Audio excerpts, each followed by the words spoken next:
आपल्या महाराष्ट्रातील कायदा आणि सुव्यवस्था फार डब्यात गेली आहे. हे सरकार खोटारडं खोटारडं. अहो बीडवरनं हे दिसतंय की महाराष्ट्र ही पुढची धर्मद्वेषाची प्रयोगशाळा असेल. आज सुधरा. एक वर्ग आहे महाराष्ट्रात यांना कायम शिवाजी संभाजी आणि त्यांच्या इतिहासाबद्दल राग होता. आणि हे मी आज बोलत नाही, जेव्हा जेम्स लेननी पहिलं पुस्तक लिहिलं तेव्हापासून सांगतो की जेम्स लेनला माहिती देणारी जी पिल्लावळ आहे ना, तीच पिल्लावळ आजही कार्यरत. औरंगजेबावर का कोणी तोंड उघडली नाहीत? का पानिपतवर लोक शांत बसली आहेत? म्हणजे यंत्रणा आणि व्यवस्थेला जर आपण घाबरून इतिहासाला बगल देण्याचं काम होणार असेल आणि तेही आपण सहन करणार असू तर आपण महाराष्ट्र खड्ड्यात घालतो. अहो बीडवरनं हे दिसतंय की महाराष्ट्र ही पुढची धर्मद्वेषाची प्रयोगशाळा असेल. आज सुधरा. नाही तर हा तुमचा तुकारामाचा महाराष्ट्र, हा सावतामाळ्याचा महाराष्ट्र, हा चोखामेळ्याचा महाराष्ट्र, हा ज्ञानोबाचा महाराष्ट्र हा तुमच्या हातात नसेल.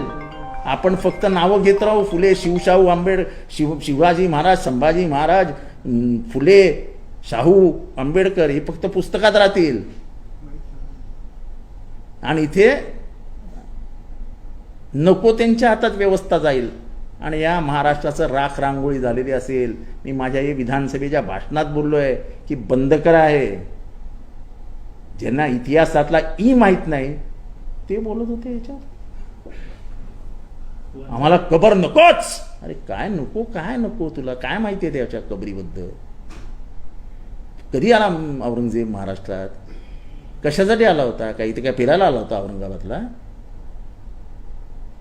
अरे आमची शक्ती होती, आमची ताकद होती, उभा नाही राहू शकला महाराष्ट्रात आमच्या पुढे तो. त्याला आम्ही इथेच गाडला, इथे या महाराष्ट्राच्या मातीमध्ये. ती ओळख आहे. जोपर्यंत पर्यटक येतील, जोपर्यंत मराठी माणसं जातील तोपर्यंत त्यांना दिसेल की साला तो औरंगजेब इथे आहे, ज्याला महाराष्ट्रामध्ये संभव शिवानी, शंभूने आणि ताराराणी उभा नाही राहू दिला. ती ओळख आहे आमची. ती पुसायची यांना. हे एक वर्ग आहे महाराष्ट्रात यांना कायम शिवाजी संभाजी आणि त्यांच्या इतिहासाबद्दल राग होता.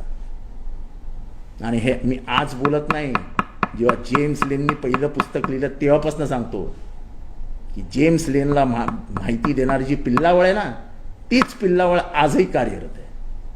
भाजपचे मंत्री कुठेतरी हिंदू असेल, मुस्लिम, नितेश राणे सारखे कुठेतरी आता का बोलत नाही आता नितेश राणे? औरंगजेबाला जेव्हा RSSनी एका पिटाऱ्यात बंद करून टाकला, कुठे गेले नितेश राणे? का बोलत नाहीत आता? बोला ना औरंगजेबावर. आता असं आहे की मी पहिल्यांदा सांगतो की हे इश्यूजचे नॉन इश्यूज करतायत. शेतकऱ्यांना सांगितलं होतं कर्जमाफी देणार, आता सांगतात देणार नाही. जा भरा गपचूप. तुम्ही सांगितलेले 2100 रुपये देणार, देतात 2100 रुपये? नाही देणार. बेरोजगारी वाढते, महागाई वाढते, सोयाबीन उचललं जात नाही, कापूस उचलला जात नाही, भाव मिळत नाही. आपल्या महाराष्ट्रातील कायदा आणि सुव्यवस्था फार डब्यात गेली आहे. हे सरकार खोटारडं खोटारडं. 4 महिन्यात फक्त खोटं बोलतायत. 4 महिन्या अगोदर निवडणूक जिंकण्याच्या आधी जे बोलले होते त्याच्यातलं एक तरी अंमलात आणलंय? जिंकले निवडणूक. 240 जण आहेत आता. ते काय 5 वर्ष काय करणार आहे महाराष्ट्रातली जनता? एवढं उघडपणाने बोलले नाही देत, जा कर्जमाफी भरा गपचूप कर्ज. काय करते? काय काय वादा असतो ते त्यांच्याबद्दल काय बोलायचं नाही.